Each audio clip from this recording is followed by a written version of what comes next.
À l'âge de 84 ans, Ringo Starr, la légende vivante des Beatles, le batteur le plus charmant et le plus optimiste de la musique mondiale, s'est enfin confié sur ce que les fans du monde entier espéraient secrètement, une reconnaissance publique de son amour et de son bonheur conjugal. Après avoir gardé ses moments privés pour lui pendant des années, Ringo s'est confié pour la première fois sur son mariage avec sa partenaire de plus de 4 décennies, Barbara Bach. Ringo Starr a rencontré Barbara Bach, une célèbre actrice qui a joué une James Bond girl dans le film « Et le spion qui m'aimait » en 1980 alors qu'ils participaient tous deux au film « Caveman ». Dès leur première rencontre, ils ont ressenti une étrange connexion, le sentiment de « se connaître depuis longtemps ». Et comme le destin l'a voulu, un an plus tard, en avril 1981, ils se sont mariés. Ils n'ont pas eu de mariage somptueux ou tape à l'œil, car tous deux avaient connu des chagrins lors de mariages précédents. Mais c'est pourquoi ils se réunissent avec maturité, écoute et sincérité absolue, posant les bases d'une relation forte et durable dans le temps. L'amour de Ringo et Barbara n'a pas toujours été rose.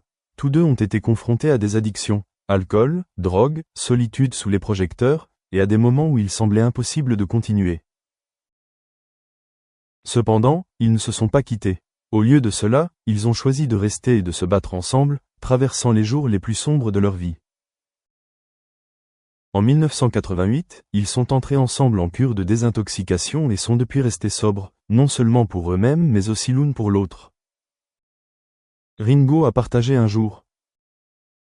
Barbara m'a sauvé la vie. Sans elle, je ne sais pas où je serais. Pour Ringo, le mariage n'est pas seulement un engagement sur papier. C'est un long voyage de partage, de pardon et d'apprentissage de l'amour les uns pour les autres chaque jour. Même lorsque la musique s'arrête, que le public cesse d'acclamer et que la scène n'est plus qu'un coin tranquille dans une maison chaleureuse.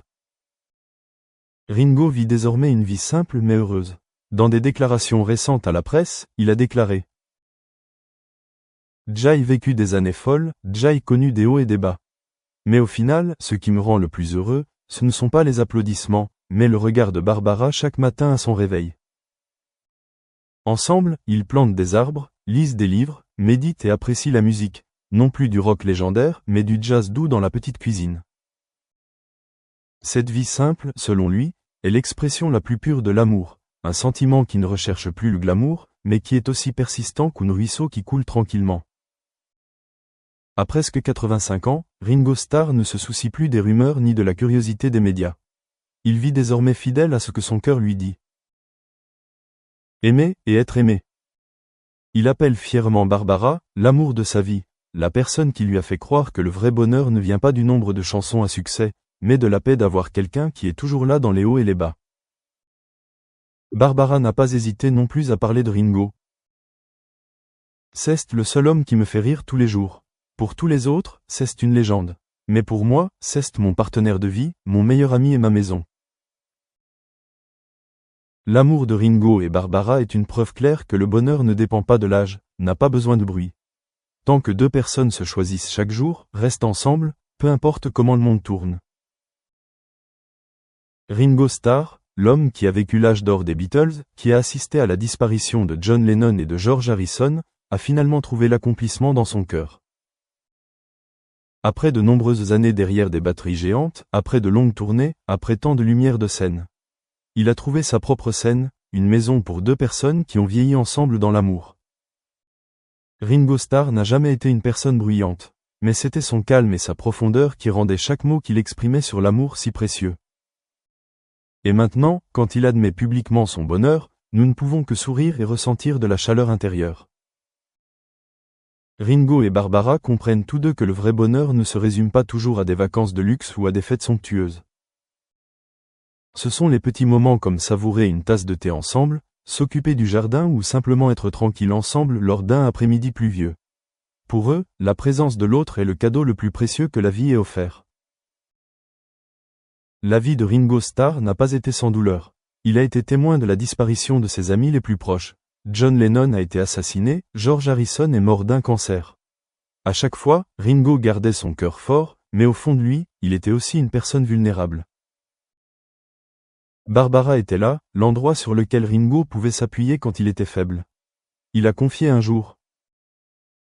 Je ne sais pas ce que j'aurais fait sans Barbara pendant ces années. Elle était ma lumière, mon roc, ma famille. C'est en affrontant la perte et le passage inexorable du temps que Ringo a apprécié encore plus le présent, en chérissant chaque jour qu'il passait à vivre, à aimer, à rire et à vieillir avec la femme qu'il appelait le véritable amour.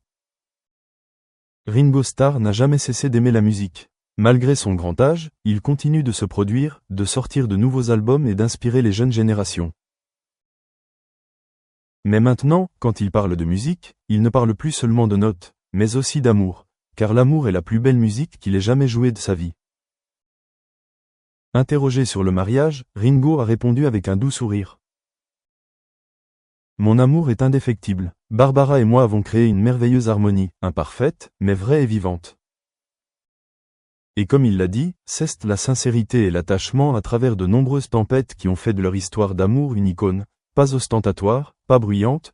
And now, finding ways to collaborate online is probably the challenge.